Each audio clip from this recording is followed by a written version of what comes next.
기도에 관해서 쓴 책 가운데에 고전과 같은 책이 오할레스비라고 하는 분이 쓴 기도라고 하는 책자입니다. 이 책에는 우리가 기도하는 것이 어떤 의미가 있고 기도가 왜 중요한가 하는 것에 대해서 우리에게 설명해 주는 내용들이 많은데, 저도 이 책을 읽으면서 굉장히 많은 도움을 얻었습니다. 예를 들면 이 오할레스비는 기도가 발전소와 같다라고 그렇게 비유를 합니다. 여러분, 그 현대 생활에서 전기 없는 생활은 생각할 수가 없죠. 우리가 살아가는 모든 것에 전기가 다 딸려옵니다. 그래서 발전소가 반드시 필요한데, 발전소는 도심지 한복판에 지어지는 경우가 없습니다. 다 도심지 외곽에 발전소가 위치해서 그 도시가 움직여갈 수 있게 해주는 겁니다. 마찬가지로 기도 생활도 그렇다고 그럽니다. 기도 생활도 다른 사람들이 보기에는 잘 드러나지 않습니다. 그러나 그 사람이 그리스도인으로서 힘있게 살아가기 위해서는 그 발전소에서 공급되는 에너지를, 전기를 공급받아야만 힘있게 살아갈 수 있다. 그래서 기도는 발전소와 같다라고 그렇게 이야기를 합니다. 우리 개인의 삶에서도 그렇고 교회 공동체에서도 마찬가지인 것 같습니다. 여러분, 교회를 이렇게 들여다보면 이렇게 아주 역동적으로 사역하는 그런 교회들이 있는데, 그런 교회들에는 반드시 보이지 않는 곳에서 그 교회 사역들을 뒷받침하는 기도 모임들이 반드시 있습니다. 그야말로 교회 사역들을 위해서 잘 몰라요, 그런 기도 모임이 있는지. 그런데 그 구석구석에 들어가 보면 그렇게 땀 흘려 기도하고 눈물을 흘려 기도하는 그분들의 그 기도가 있어서 그 교회가 건강하게 자라가는 것을 보게 됩니다. 최근에 그래도 좀 감사하는 것 중에 하나는 우리 교회 기도 모임에 이렇게 관심을 갖고 헌신하는 분들이 좀 한두 명씩 많이 생긴다고는 제가 차마 얘기를 못하게, 그건 좀 너무 뻥치는 것 같고, 기도 모임에 관심을 갖고 기도해야 됩니다, 이런데 마음을 모으시는 분들이 좀 계셔서 감사합니다. 우리 금요기도회도 최근에 이렇게 늘 빠지지 않고 어쨌든 기도 모임에 참여하시는 분들이 있고, 특별히 우리 새벽기도회 황목다락방에 계신 우리 어르신들께서 참여하겠다 이렇게 얘기를 하셔가지고, 제가 마음에 언제 황목다락방 이하의 사람들은 전부 다 새벽기도에 나오자 이렇게 한번 제가 얘기하려고 생각하고 있습니다. 황목다락방 어떤 다락방인지 모르시죠? 제일 어르신들 다락방입니다. 그래서 새벽기도 나오시는 거 보고 제가 이렇게 감사하다 이런 생각이 들었습니다. 여러분, 교회에 보이지 않지만 기도 모임이 발전소와 같다라고 하는 이야기입니다. 두 번째로는 이 오할레스비가 부흥기가 아닐 때 하는 기도가 하나님 앞에서 어떤 의미가 있는가 하는 것을 설명하면서 이런 설명을 하는 때가 있습니다. 그럼 사실 이 역사를 보면 부흥기가 있습니다. 그러니까 이제 하나님 앞에 아주 뜨겁게 하나님께서 교회와 그 가운데의 지도자들을 사용해서 교회로 하여금 불일 듯 일어나게 하는 그런 때가 있습니다. 그런데 그런 때만 있느냐 하면 그렇지 않습니다. 어떤 의미에서 부흥기는 그냥 아주 짧고 그냥 평범한 시기 혹은 침체기가 훨씬 더 길다고 얘기해도 과언이 아닐 만큼 역사 속에는 그런 부흥기도 있는가 하면 그렇지 않은 때도 있는 겁니다. 여러분, 뭐 부흥기를 우리가 잘해서 부흥기를 보냈다 그런 것도 아닌 것 같습니다. 그냥 하나님께서 특별한 계획 가운데에 은혜를 베풀어 주시면 그때는 부흥기가 되는 겁니다. 사람들마다 모일 때마다 기쁨이 있고 모이는 즐거움이 있고 하나님 앞에 기도하면 막 그 기도들이 막 이루어지고 하는 그런 부흥기가 있는 겁니다. 아마 우리들 세대가 그런 부흥기를 지냈었던 것 같습니다. 그때는 정말 교회 모이는 모임들이 정말 힘있고 가면 재밌고 그런 어떤 그 아주 특별한 시기 있었던 겁니다. 그런데 그런 어떤 부흥기 사이에 암벽과 같은 시기가 있다고 설명을 합니다. 실제로 그렇죠. 암벽과 같은 시기. 뭐 하려고 해도 제대로 잘 되지도 않고 모여라 그래도 잘 모이지도 않고 그야말로 탄탄하게 굳어있는 그런 시기가 있는데, 그런 암벽과 같은 시기에도 누군가 암벽에 구멍을 뚫고 폭약을 집어넣는 사람이 있으면 하나님께서 나중에 부흥기가 되실 때에 이 폭약들을 사용해서 부흥의 엄청난 분기를 일으키신다라고 설명하는 그런 곳이 있습니다. 여러분, 사실 이 암벽에 구멍 뚫기가 참 쉽지 않습니다. 그러나 그 시대에도 누군가 그 암벽에 구멍을 뚫고 거기에 화약을 집어넣는 그런 숙련공들이 있을 때에 그 사람들을 통해서 하나님께서 나중에 부흥의 시기를 아주 힘있게 열어가실 수 있다라고 하는 그런 이야기입니다. 그런 점에서 오늘 우리들에게 주는 메시지가 있다고 생각합니다. 여러분, 사실 우리들도 어떤 의미에서는 부흥기의 끝자락 혹은 침체기에 들어서 있다라고 생각할 만한 그런 시기입니다. 사실 누구나 다 부흥기를 살고 싶습니다. 왜냐하면 재미있거든요. 신앙생활이 막 재밌고 모이면 뭔가 막 왁작지껄하고 재밌는 일도 일어나고 그리고 확실한 보상도 주어집니다. 뭔가 노력하면 그만큼 어떤 의미에서는 그것보다 더 많은 보상들이 막 주어지니까 신앙생활에 재미가 있습니다. 그러나 하나님께서 부흥기에만 주목을 하시냐 하면 그렇지는 않은 것 같습니다. 오히려 하나님께서는 부흥기가 아닐 때에도 주목하는 사람들이 있습니다. 왜냐하면 부흥기에는 거품이 너무 많거든요. 진짜 배기가 아닌데도 그냥 신앙생활이 재밌어서 오는 사람들이 너무나 많은 시기가 이 부흥기이기 때문에 그렇습니다. 그런 점에서 하나님께서는 부흥기에만 시선을 두시는 것이 아니라 부흥기가 아닌 때에도 진짜 배기가 누군지에게 시선을 두시는 겁니다. 바로 그런 진짜 배기, 어려운 시대에도 하나님 앞에 믿음을 꺾지 않고 그 믿음의 길을 걷는 사람들을 성경에서는 남은 자다라고 그렇게 이야기를 합니다. 남은 자. 그런 의미에서 이 부흥의 시기가 아닌 때에는 하나님께서 이 남은 자들에게 주목을 하십니다. 사실 우리 한국교회가 어떤 의미에서 이제 침체기에 접어들었다 이런 생각들을 좀 하게 됩니다.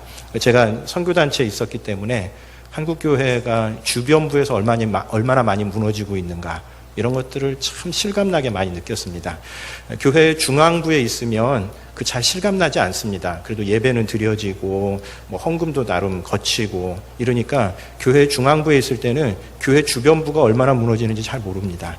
근데 이제 선교단체라고 하는 이곳은 약간 경계선에 있거든요. 교회의 외곽에 있으면서 사회와 경계선에 있으니까 지금 교회가 얼마나 심각한 상황인가 이런 것들을 많이 느낄 수 있는데 선교단체들도 굉장히 힘들지만 걱정이 교회가 이렇게 가다가 진짜 미래가 없을 것 같다. 그리고 이 침체기가 언제까지 이어질지도 모르겠다. 이런 어떤 생각들을 참 안타까운 마음을 굉장히 많이 가졌습니다. 그러나 그런 시대에도 하나님께서는 남은 자들에게 주목하시고 그 남은 자들을 통해서 하나님의 새로운 역사를 일으켜 가십니다. 그래서 오늘 본문 5절 말씀에 그런즉 이와 같이 지금도 은혜로 택하심을 따라 남은 자가 있느니라 라고 말씀하십니다. 그러니까 하나님께서 특별한 은혜 가운데 각 시대마다 남은 자들을 두시고 그리고 그 남은 자들을 통해서 하나님의 역사를 일으켜 가신다라고 하는 약속의 말씀입니다. 여러분, 그런 점에서 우리가 한국교회의 미래를 생각할 때에 여러 가지 걱정스러움이 많지만 그러나 그 가운데 남은 자들을 통해서 하나님께서 역사하실 것이라고 하는 그런 기대와 소망을 잃지 않았으면 좋겠습니다. 특별히 우리 개인의 삶에서도 마찬가지입니다. 우리 개인의 삶에서도 모든 것들이 다 주저앉고 무너진 것 같이 생각될지 모르겠지만 그러나 그 가운데 하나님 앞에 남은 부분이 있으면 우리 신앙은 남아있잖아요. 그럼 그것을 기반으로 해서 우리가 다시 우리의 삶들을 일으켜갈 수 있는 겁니다. 지금도 은혜로 택하심을 따라 남은 자가 있느니라.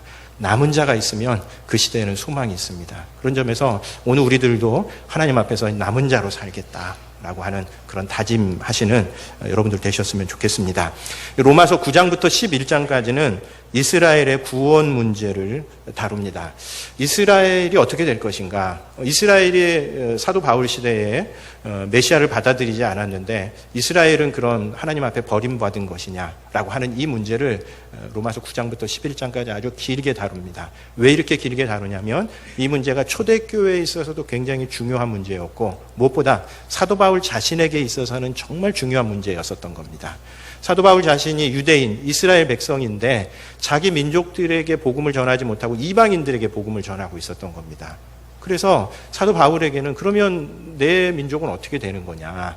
내가 이방인들에게 복음을 전하는 것은 어떤 의미가 있느냐? 이런 것에 대해서 답을 반드시 얻어야만 했었던 겁니다. 그래서 로마서 9장부터 11장까지 해서 바로 그 이스라엘의 구원 문제를 다룹니다. 여기서 이야기하는 결론이 오늘 본문에 잘 나타나 있습니다. 이스라엘은 버림받지 않았다라고 하는 것이 결론입니다. 지금 잠시 사도 바울의 시대에 이스라엘 백성들이 배교하는 것 같고 메시아를 받아들이지 않는 것 같지만 그렇다고 해서 버림받은 것은 아니다라고 하는 겁니다. 왜냐하면 남은 자들이 있기 때문에 그렇습니다.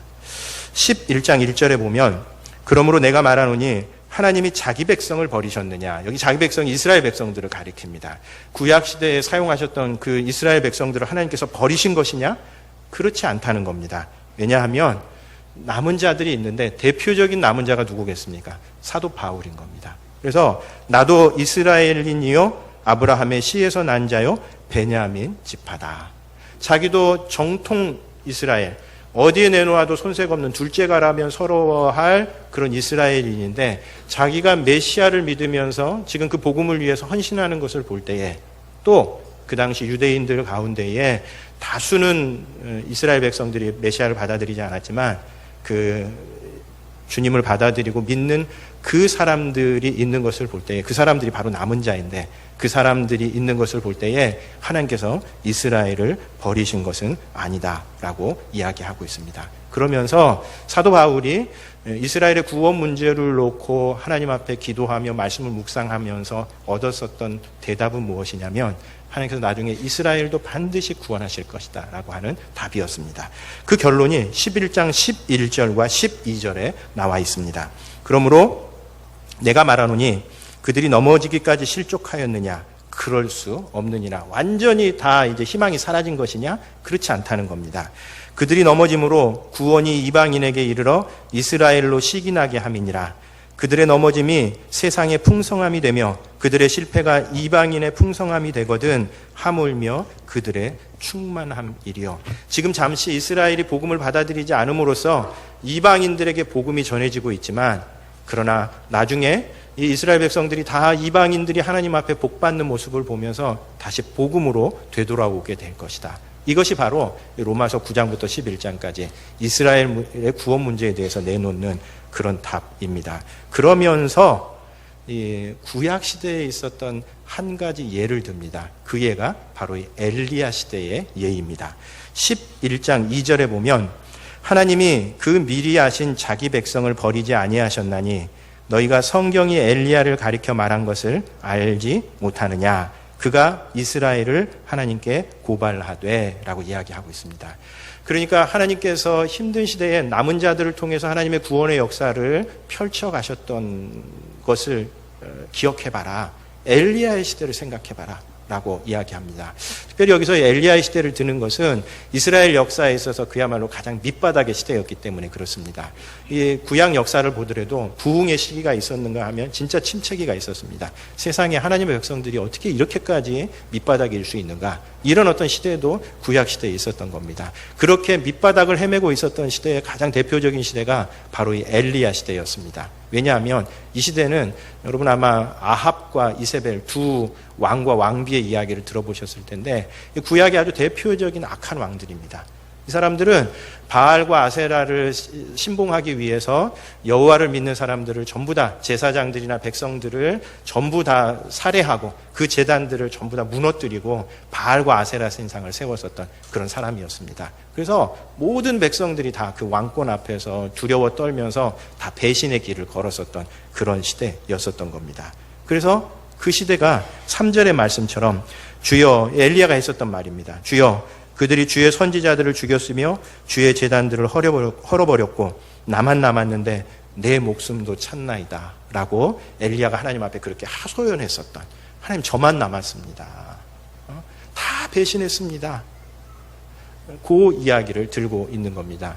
이 사건의 배경이 되는 것이 열왕기상 18장과 19장의 내용입니다. 아마 아시는 분들이 계실 텐데 이 갈멜산에서 한번 바알과 아세라 선지자들하고 큰 영적인 대결을 벌이셨죠. 누가 진짜 하나님인지 대결해보자. 이렇게 하고서 엘리야가 승리를 거둡니다.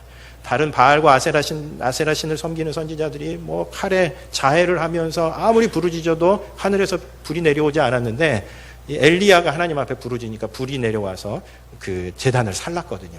이건 무슨 뜻이냐면 여호와 하나님이 진짜 하나님이라는 뜻인 겁니다.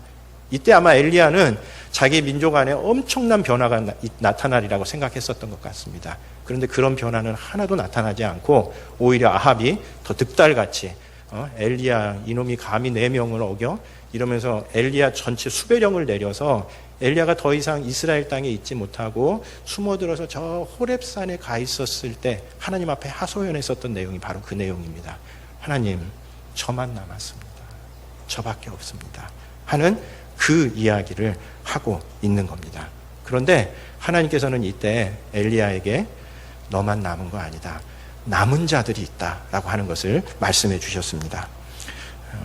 그래서 이 구약에 있어서 이 남은 자라고 하는 것이 굉장히 중요한 의미를 갖습니다. 이스라엘 역사가 가장 힘들었을 때에도 하나님께서 그 시대에 남은 자들을 통해서 역사하실 것이다 라고 하는 것이 이 구약에 계속해서 흘러오는 그런 신앙이기 때문에 그렇습니다. 그런 점에서 오늘 우리 시대에도 많은 사람들이 다 신앙생활을 하는 것 같지만 진짜 백인 남은 자로서의 신앙생활을 하는 사람들이 어느 시대나 있고, 그리고 하나님께서는 그들을 통해서 그들에게 주목하시고 그들을 통해서 역사하신다라고 하는 것을 오늘 본문에서 이야기해 줍니다. 그런 점에서 그렇다면 남은 자들은 어떤 사람들일까? 남은 자의 특징이 뭘까? 하는 데 대해서 오늘 한 두 가지 정도 오늘 본문에서 살펴볼 수 있을 것 같습니다. 첫 번째로 어느 시대에나 남은 자로 살아가기 위해서는 강인해야 됩니다. 왜냐하면 세상의 유혹에 굴복하지 않고 자기에게 부닥쳐오는 시련이나 고난에 무릎 꿇지 않는 사람들이 남은 자이기 때문에 그렇습니다. 우리 4절 말씀 한번 같이 읽어보도록 하겠습니다. 4절 같이 한번 읽습니다. 같이 읽습니다. 그에게 하신 대답이 무엇이냐? 내가 나를 위하여 바알에게 무릎을 꿇지 아니한 사람 7,000명을 남겨두었다 하셨으니, 여기 엘리야의 시대에도 남은 자들이 있었다는 겁니다. 근데 그 남은 자들은 어떤 사람들이냐면 바알에게 무릎을 꿇지 않은 사람들이다. 그러니까 다 다른 사람들이 다 바알과 아세라에게 무릎을 꿇고 경배할 때에도 엘리야 시대에 엘리야를 비롯해서 남은 자들이 바알에게 무릎 꿇지 아니한 자들이 있었다라고 하는 이야기입니다. 그런 점에서 남은 자의 특징은 어떤 시련과 유혹 앞에서도 무릎 꿇지 않는 강인한 근성을 가지고 있는 사람들이 바로 이 남은 자들입니다. 여러분, 우리 시대를 거슬러 가기란 참 쉽지 않습니다. 모든 사람들이 다 저를 향해서 오는데 제가 그 사이를 뚫고 가기란 쉽지 않습니다. 왜냐하면 저항이 많기 때문에 그렇습니다. 그런 점에서 우리 신앙생활도 신앙생활을 해나가는 데 있어서 어쩔 수 없이 저항이 있을 수밖에 없습니다. 왜냐하면 신앙생활이라고 하는 것은 그 시대를 거슬러 올라가는 것이기 때문에 그렇습니다. 만약 여러분 가운데 신앙생활 하는데 아무런 불편함도 없고 아무런 저항도 없다. 그것은 여러분들이 신앙생활을 잘못하고 있을 가능성이 높습니다. 너무 편하다. 아무런 모자란 게 없다. 그럼 그런 신앙은 시대를 거슬러 올라가지 않기 때문에 다른 사람들이 가는 대로 가니까 그런 신앙일 가능성이 높습니다. 그런 점에서 우리가 남은 자로 살아가기 위해서는 모든 사람들이 어떤 시류를 쫓아갈 때에도 자신의 중심을 지키면서 무릎을 꿇지 않는 그런 강인함이 있어야 한다라고 하는 겁니다. 그런 점에서 시류에 편승하지 않고 지속적으로 하나님 앞에 순종하는 사람, 그 사람들이 바로 남은 자입니다. 왜 이게 중요할까요? 그럴 때라야 우리 인생에 있어서 값지고 소중한 것들을 얻을 수 있기 때문에 그렇습니다. 그냥 한두 번 순종해 보다가 아이고 재미도 없다. 여러분, 힘든 시대일수록 한두 번 순종한다고 열매가 나타나는 거 아닙니다. 암벽에다가 구멍을 뚫고 억지로 뚫어야 겨우 뚫리는 것과 같은 그런 어려움이 있습니다. 정지를 한두 번 해보고 난 다음에 아이고 구멍 안 뚫어지니까 그만두겠다. 이러면은 그 다음에 새로운 부흥의 시대에 열어갈 수 있는 가능성들이 다 사라져버리는 겁니다. 한두 번 어떤 결과가 나타나지 않는다 할지라도 일평생 하나님 앞에 지속적으로 순종하는 사람이라야 가치 있는 것들을 얻을 수 있는 겁니다. 여러분이 니체라고 하는 철학자가 선악을 넘어라고 하는 책에서 이런 이야기를 한 적이 있습니다. 천상과 지상을 통틀어 절대적인 사실은 한 방향으로의 오랜 순종이 있어야만 하며 그때에만 인생을 살 만한 가치가 있게 해주는 결과가 있게 마련이다 라고 하는 이야기를 쓴 적이 있습니다. 여러분, 인생의 진리지요? 천상과 지상을 통틀어 절대적인 사실은 한 방향으로의 오랜 순종이 있어야 하고 그때에만 인생에 가치 있는 것들을 얻을 수 있다는 겁니다. 한두 번 해보고 아이고 잘 안 된다 이러면서 접으면 절대 소중한 것들을 얻을 수 없다는 겁니다. 한 방향으로의 오랜 순종, 그것이 우리 인생에 가치 있는 것들을 얻을 수 있는 비결이라고 하는 그런 이야기입니다. 여러분, 제가 지난 휴가 기간 동안에 녹두꽃이라고 하는 드라마를 봤다는 이야기를 드린 적이 있는데, 제가 보기엔 참 잘 만들어진 영화인 것 같아요. 더군다나 요즘 우리의 상황하고 이렇게 어울리는 부분도 있고 그런데 드라마적인 완성도 굉장히 높은 것 같아요. 그래서 제가 드라마를 보면서 참 여러 가지 것들을 많이 생각하게 됐는데, 지난 주간에도 제가 다 보지는 못했습니다. 다 보지는 못하고 그냥 이렇게 흘러가면서 그 가운데 참 마음이 짠하니면 가장 불쌍한 인물이 이 백이강이라고 하는 인물입니다. 아마 보신 분들 계실지 모르겠는데, 그 시대가 다 힘든 시대였습니다. 여러분, 일제강점기니까 적어도 제대로 된 조선 사람이라고 하면 그 시대에 어려움을 겪지 않은 사람들이 없었을 겁니다. 그런데 이 백이강이라고 하는 인물이 제가 보면 볼수록 참 안 됐다, 정말 비극적이다, 이런 생각을 합니다. 이 사람은 어떤 사람입니까? 우선은 유생으로서 성공하려고 했었던, 꿈을 가졌었던 사람입니다. 그런데 자기 아버지가 이방이고 그래서 신분상 자기가 유생으로서 성공하기가 어렵다는 것을 알고 동학으로 넘어갑니다. 그래서 집강소의 집강이 될 만큼 동학의 핵심이 되었는데, 그 동학에서도 자기가 제대로 그래서 이제 동학군을 죽이는 그런 어떤 삶을 살다가 그 다음에 이제 동학의 그야말로 중심에 서서 자신의 삶을 살아가던 중에 이 동학에서도 붙잡혀서 자기가 가능성을 찾지 못하니까 그 다음에는 이제 일본에게 섰다가 나중에는 결국은 그 삶 속에서도 자기가 원하는 그런 어떤 꿈을 이루지 못하고, 제가 마지막 장면까지는 마지막 회까지는 다 보지 못해 제가 너무 궁금해가지고 검색을 해봤어요. 백이간의 마지막 이렇게 해서 봤더니 마지막은 결국 자기 안에 있었던 내면의 갈등을 해결하지 못하고 그냥 권총으로 그냥 자살하는. 그래서 참 불쌍하다. 시류를 따라서 성공의 길을 따라갔지만, 그러나 그렇게 시류를 따라가는 그 삶이 아무것도 가져다 주지 못했었던 그런 참 불쌍한 사람이다, 이런 생각을 하면서 마음 짠했습니다. 한 방향으로의 오랜 순종이 우리의 삶에서 가치 있는 것을 가져다 준다는 이야기입니다. 우리 흔히 창세기 6장 3절 말씀을 보통 이제 노아의 홍수로 인해서 인류가 120세까지 살도록 되었다라고 하는 그런 말씀으로 이해하는 경우들이 많습니다. 창세기 6장 3절에 보면 여호와께서 이르시되 나의 영이 영원히 사람과 함께하지 아니하리니 이는 그들이 육신이 됨이라. 그러나 그들의 날은 120년이 되리라 하시니라 라고 하는 구절이 나옵니다. 이 구절이 나오고 난 다음에 이제 노아의 홍수로 이어지기 때문에 그 이전에는 정말 900 몇 살, 400~500살 다 살던 사람들이 그 이후에 수명이 확 줄어드는 것을 보면서 하면 이 구절에서 사람이 120살까지 살게 되었다, 이제 그렇게 이해를 합니다. 그런데 이 구절을 이해하는 또 하나의 관점이 하나 있는데, 그게 뭐냐면 하나님께서 노아의 홍수를 일으키시기까지 인류에게 120년의 유예 기간을 주셨다라고 이해하는 방식으로 읽는 것도 가능합니다. 왜 그런가 하면 실제로 노아의 홍수가 일어나고 난 다음에도 120세 이상 산 사람들이 있어요. 그런 것을 볼 때에 반드시 이 구절이 사람이 120살까지만 산다라고 하는 그런 구절은 아닐 수도 있다는 겁니다. 오히려 120년 동안의 유예 기간을 하나님께서 주시고, 그리고 난 다음에 노아의 홍수 이야기가 이어집니다. 그렇게 보면 노아라고 하는 사람은 어떤 사람이냐면 120년 동안 배를 만든 사람입니다.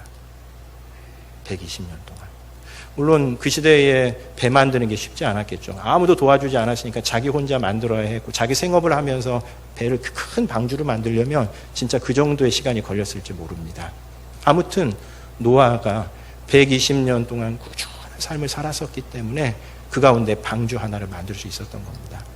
하다가 어려움이 생긴다고 때려치거나 사람들이 인정해주지 않는다고 그냥 그만뒀으면 절대 방주 만들지 못했을 겁니다. 120년이라고 하는 이 기간은 우리 일생입니다. 하나님 앞에서 우리가 남길 수 있는 것, 적어도 120년, 우리 일생 동안 그것 하나를 붙잡고 살아갈 때 우리 인생에서 가치 있는 것들이 만들어질 수 있다라고 하는 그런 뜻이죠. 두 번째로, 남은 자가 살아가는 방식은 자기와 똑같이 남은 자로 함께 살아가는 사람들과의 연대, 그들과의 교제, 사귐을 중요하게 여깁니다. 아까 우리가 읽었었던 이 11장 4절 말씀에 보면 엘리야는 하나님 앞에 나아가서 그렇게 하소연합니다. 하나님 버렸고요, 나 혼자 남았습니다. 저 혼자 어떻게 하라고 그러십니까? 이렇게 하소연을 했습니다. 아마 힘든 시대에 느끼는 어려움일 겁니다. 여러분, 그렇죠? 우리 어려운 시대에 접어들면, 어려운 길목에 접어들면 누구도 나와 함께 하지 않는다라고 하는 면에서 훨씬 더 어려워지는 겁니다. 근데 하나님께서 이때 엘리야에게 하셨던 말씀은 엘리야야, 너 혼자라고 생각하지 말아라. 7,000명이나 아직 남은 자가 있다라고 엘리야에게 이야기를 해주셨습니다. 그리고 이 말이 엘리야에게 위로가 되어서 나머지 하반기 사역을 풀어가는 원동력이 됩니다. 여러분, 사실 이 호렙산에 이 하나님을 만난 이 사건은 엘리야의 생애에 있어서 전반기 사역과 후반기 사역을 나눈 분기점이 됩니다. 전반기 사역을 하고 난 다음에 엘리야는 하나님 앞에, 하나님 아무런 결심도 없습니다. 저 못해 먹겠습니다. 차라리 저 죽여주십시오. 이렇게 얘기했었습니다. 그런데 하나님께서 7,000명의 남은 자가 있다는 이야기를 하시니까 그 음성에 힘을 얻어서 하반기 사역을 해나갔었던 겁니다. 여러분, 이 7,000명이라고 하는 의미가 뭘까? 왜 하나님께서 7,000명이라고 얘기하셨을까? 이제 보통은 그냥 숫자로 풀이를 합니다. 그래서 7이라고 하는 완전 숫자와 1000이라고 하는 숫자가 곱해지니까 네가 생각하는 것보다 훨씬 더 많은 충분한 사람들이 남은 자로 남아있다. 그렇게 해석하기도 하는데, 제가 가장 이렇게 좋아하는 해석은 그 당시 이스라엘의 마을 숫자가 한 7,000개 정도 됐을 거라고 그렇게 계산이 된다고 그럽니다. 그러니까 이제 작은 마을들 이루어서 살아갈 때에 그 마을들이 한 7,000개 정도 됐을 거라는 겁니다. 그 말은 무슨 뜻이겠습니까? 적어도 한 마을에 한 명 정도씩 엘리야의 뜻을 같이 할 수 있는 사람들이 남아있다는 것을 알게 되었었다는 겁니다. 자기 혼자 남은 것이 아니라 그 시대에 남은 자들이 잘 있다는 겁니다. 우리가 보지 못할 뿐인 겁니다. 그런 점에서 우리가 힘든 시대에 남은 자로 살아가는 두 번째 비결은 나와 함께 이 믿음의 길을 같이 가고 있는 남은 자들이라고 하는 사람들이 있다는 것을 알고 그들과 교제하고 함께 이 길을 걷는 것이 중요합니다. 왜요? 멀리 가려면 함께 가야 하기 때문에 그렇습니다. 그냥 단거리라면 빨리빨리 가는 게 좋지만 멀리 가야 된다면 다 조금 느리더라도 다 같이 가야 하는 겁니다. 여러분, 제가 얼마 전에도 한번 인용을 한 적이 있는데, 성경을 아주 많이 연구하시는 분들이 성서 옆에 논어 놓고 논어 옆에 성서 놓고 이런 책을 하나 쓰신 적이 있습니다. 이 책은 성경을 아주 일평생 연구하셨던 분들이 이제 다른 종교의 경전들과 이 성경이 어떤 점에서 비슷하고 어떤 점에서 다른가, 이것을 이제 좀 기록해 놓은 그런 책인데, 제가 읽으면서 되게 공감을 참 많이 했습니다. 이 책은 어떤 책이냐면 논어와 성경을 이렇게 서로 비교하는 책인데, 이 책에서 가장 먼저 다루는 내용이 뭐냐면, 논어에 나오는 처음 세 문장이 우리 그리스도인들이 추구하는 가치하고 이렇게 일맥상통하는 부분이 있다라고 하는 그런 이야기입니다. 여러분, 혹시 논어의 세 문장은 아십니까? 기대하지 않습니다. 그러나 이런 내용입니다. 때로 배우고 익히면 기쁘지 않은가. 이 얘기를 들을 때마다 이제 마음 한구석에서 치유받는 게 있죠. 이게 학습이잖아요, 학습. 세상에 공부가 뭐 기뻐. 이런 어떤 생각들이 우리 안에 들어오잖아요. 공부는 지지리도 하기 싫은 거죠. 근데 논어가 이야기하는 배우고 익히는 것은 학교 공부가 아니라 진리 공부입니다. 진리 공부. 진리를 공부하는 그 기쁨이 있다는 겁니다. 두 번째, 벗이 있어 찾아오면 기쁘지 않은가. 이때의 벗도 그냥 우리가 일상적으로 만나는 벗들이 아니라 이 진리의 길을 함께 걷는 벗입니다. 자기와 진리를 같이 추구하면서 함께 진리를 배워가는 그 길에 있는 사람들이 어느 날인가 같이 와서 함께 이야기를 나눌 때 그 기쁨이 있다는 겁니다. 세 번째로는 사람들이 알아주지 않더라도 분노하지 않으면 군자가 아니겠는가라고 하는 질문입니다. 자기가 옳은 방향대로 살아간다 할지라도 사람들이 인정해주지 않습니다. 때로는 손가락질하기도 하고요. 때로는 비난하기도 합니다. 그럴 때에 왜 나를 못 알아주는 거야 이러면서 분노하지 않고 꿋꿋하게 자기 길을 걸어갈 줄 아는 사람, 그 사람이 군자라고 하는 겁니다. 그리스도인들은 어떤 사람일까요? 하나님의 말씀, 진리인 하나님의 말씀을 배우는 기쁨을 가지고 있는 사람들입니다. 그리고 그리스도인으로서, 하나님의 백성으로서 이 땅에 살아가면서 함께 만나는 사람들과 교제하는 것이 기쁜 사람들입니다. 그리고 자기가 추구하는 그 길대로 살아갈 때에 사람들이 인정해주지 않는다 할지라도 그것 때문에 화내지 않고 꿋꿋하게 자기 길을 걸어갈 줄 아는 사람, 그 사람들이 그리스도인들이라는 얘기입니다. 그래서 우리가 이 땅에서 그리스도인답게 남은 자로 살아가는 데 있어서 아주 중요한 것이 나와 이 길을 함께 걷는 사람들이 같이 있다는 생각을 하면서 그들과 이 길을 같이 걷는 것, 이게 정말 중요합니다. 여러분 얼마나 큰 축복입니까? 나 혼자 이 길을 걷는다. 나 혼자 이 괴로움을 다 받아야 된다. 그렇지 않고 나와 같은 생각을 가지고 적어도 7,000명이나 되는 사람들이 이 길을 함께 가고 있다는 것이 우리들에게 큰 위로가 되는 겁니다. 그런 점에서 우리가 이렇게 함께 모여서 하나님의 백성으로 살아가기 위해 고민하고 함께 기도하는 우리 형제자매들이 있다는 것이 우리에게 큰 축복이요 위로인 줄로 믿습니다. 여러분 우리 노기수가 그런 의미에서 소중한 의미가 있습니다. 우리 노기수 힘든 과정입니다. 그러나 성경은 우리 기독교 공동체의 가장 중요한 특징으로 고난의 코이노니아를 이야기합니다. 그러니까 우리 성도들이 언제 가장 깊은 교제를 경험할 수 있냐? 고난의 현장에 함께 갈 때 깊은 교제를 누릴 수 있다는 겁니다. 여러분 그렇죠? 힘든 일을 같이 할 때 연대감이 생겨납니다. 그런 점에서 우리 노기수는 우리 형제교회 교우들이 같은 길을 가고 있구나. 우리 다 힘든 시대를 살아가지만 그러나 우리 하나님 앞에 바르게 살아가기 위해서 남은 자로 살아가기 위해서 애쓰고 있구나. 이런 것들을 우리가 확인하고 그리고 서로 축복하고 격려하는 시간입니다. 그래서 노기수를 통해서 우리 소역교회도 든든히 세워주시고 또 우리 형제교회도 든든히 세워주실 줄로 믿습니다. 여러분 어떤 사람들이 남은 자입니까? 하나님 앞에 일평생 지속적이고 꾸준한 순종의 삶을 살아가는 사람들입니다. 시류에 무릎 꿇지 않는 사람들입니다. 그리고 이 길을 함께 걷는 사람들의 소중함을 알고 그들과 함께 이 길을 걷는 사람들입니다. 여러분 모쪼록 시류에 흔들리지 않고 우리 시대의 남은 자로 살아가는 우리 교우님들 되시기를 바랍니다. 기도하겠습니다.